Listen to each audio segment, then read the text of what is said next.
Hello everyone, Arglefumph here with an artwork video. In case you don't know, I made a video game called Francy Droo and the Mystery of the Missing Mother-in-Law. I wrote the script and I drew all of the pictures, so all of this artwork you're seeing here was drawn by me. Now somebody wanted to know how I did the artwork for this game, and I figured, hey, why not make a video showing off my amazing artistic techniques? The scene you just saw started out like this, just a sketch on a piece of paper. That's how all my artwork starts off. I take a pen and I draw the picture on the paper, then I scan the picture into my computer.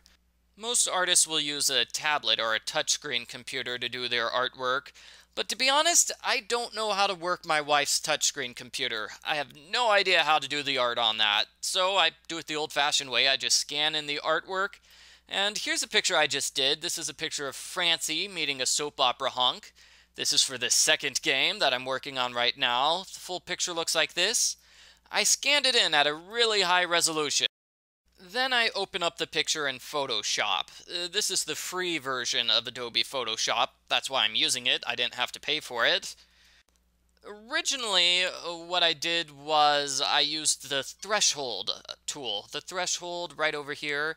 It basically turns it into a black and white picture, sort of like a coloring book. It basically looks like a coloring book now, and so I could easily fill in the colors and color the picture. Like say, hey, I want her dress to be this color, and oh, I want her skin to be this color. But you'll notice there's a problem. There are holes in my picture. I've got holes everywhere, and I'm not really that good of an artist. I kind of draw lines over other lines, like this is covering up that, and her thumb is somehow covering up her other fingers. Are those supposed to be fingers or what? So here's what I do. I actually make a layer. I go over here to layer, I select new layer, and it's just a basic layer.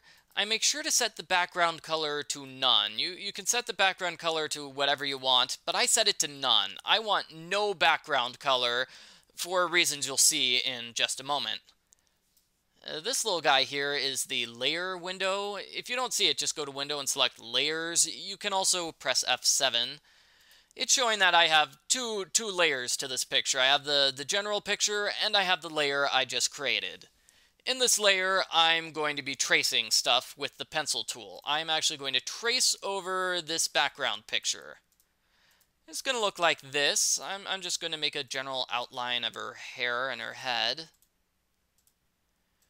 Now, normally with the pencil tool, what you do is you click and it makes dots, right? Well, if you hold down the Shift button, it actually makes lines in between the areas you click. So that's very useful. And normally I'm a lot more careful about the lines. That is, I go a lot more slower and I make very short lines to make sure I'm tracing over it correctly.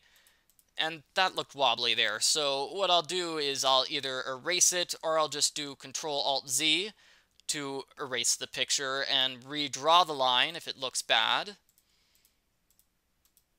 But because this is a demonstration video, I'm kind of rushing through the production process here. So let's see, let's do her necklace, and her hair goes down like that. And let me finish the hair here. And there we go. That's a very broad picture of what her head looks like. Now what I'm going to do is get rid of the background. You see this eyeball thing here? I'm going to make it invisible by pressing the eyeball. And you'll notice, hey, now all I have is the stuff I traced. All I have is Francy's head. And this allows me to basically draw a picture of Francy. You know, I can color in her head. I don't know what color her skin should be. Let's make it this color. And when I put the background back, you'll notice, wow, I've got a great picture of Francy. When I'm finished, the picture looks like this. You'll notice the fingers look a lot better than they did earlier. The dress looks kind of silly, but it's a soap opera dress. It's supposed to look silly. You'll notice I didn't actually draw her head. That's because I'm going to copy-paste her head from a different scene. That way her head is consistent and it looks the same, in every single scene. What I'm going to do here is I'm going to play around with the layers. I'm going to put layer 1 above layer 2. That way the dress goes above her hair, which is what dresses do in real life. Let me try to align her chin with her chin. And now I'm going to make a few small adjustments. Mainly what I'm going to do is erase stuff. So, for example, here I'm going to erase her hair. That way her hair doesn't go over her body, and I'm going to erase her hair over here. That way it doesn't go over her fancy dress. Whoops, whoops, whoops. I might need to make my eraser a little bit smaller because it cut off the side of her hair there. Okay, that's better. Now I'm going to go to the other layer and I'll erase things like her chin sticking out weirdly. Got to get rid of that. Got to get rid of her hair sticking out weirdly there. And perfect. What I do now is I go to the background. I just delete the background.